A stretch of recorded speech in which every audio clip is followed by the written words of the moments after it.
се определяме.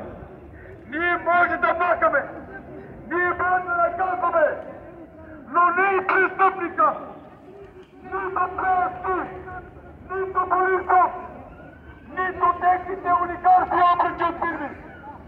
Само българския народ.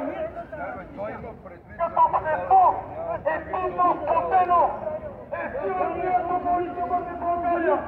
И за всички българи, не на Софията, не на частната държава.